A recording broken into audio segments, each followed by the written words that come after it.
बात आज करेंगे पश्चिम बंगाल विधानसभा चुनाव में सत्ता गंवाने के बाद ममता बनर्जी की, इंडिया गठबंधन की, कांग्रेस की। सबसे पहले बात अगर टीएमसी की कर दें, जो कि विधानसभा चुनावों में हार झेल चुकी, अब जो पूरी तरह पार्टी है वो कहीं ना कहीं ताश के पत्तों की तरह बिखरती दिख रही है। कोलकाता से लेकर दिल्ली तक पार्टी के भीतर भयंकर घमासान मचा है। इस बीच ये सियासी महासंग्राम अब एक और नया और बेहद ही चौंकाने वाला मोड़ लेता हुआ दिख रहा है।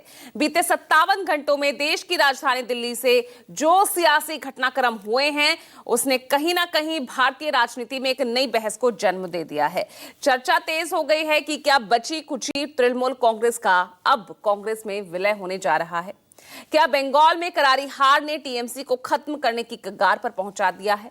आज इसी मुद्दे पर हम चर्चा करेंगे। साथ ही चर्चा करेंगे इंडिया गठबंधन के भविष्य को लेकर। 8 तारीख को जो है तमाम नेता मिले इंडिया गठबंधन में, और उसको लेकर अब आगे क्या भविष्य इस गठबंधन का दिख रहा है, क्योंकि कल से अब तक कई ऐसे बयान आए हैं।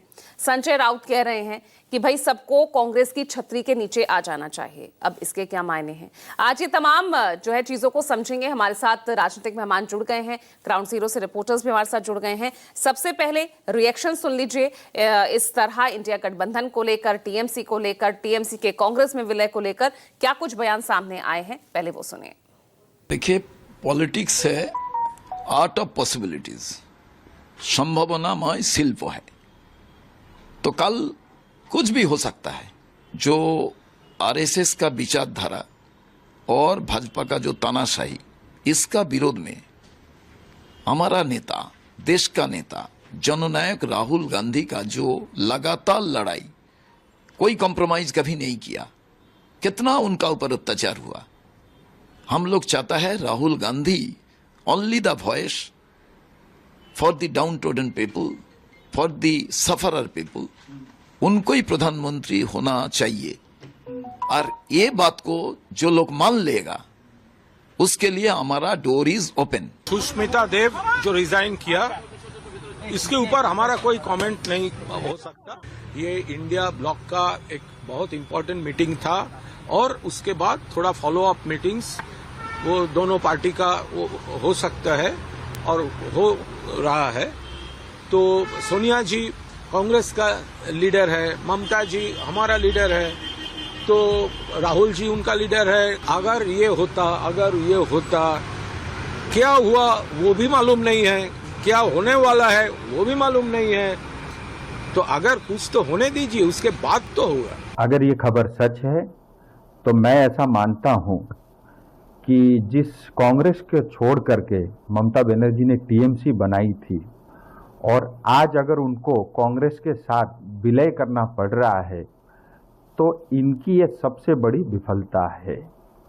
और मैं इसको घर वापसी नहीं मानता, मैं मानता हूं कि ममता बनर्जी ने आत्मसमर्पण किया है। मैंने ये नहीं कहा है किसी पार्टी का नाम लेकर, मैंने कहा कि आज सभी को कांग्रेस पार्टी की मदद चाहिए लड़ाई लड़ने के लिए अपने अपने राज्यों में।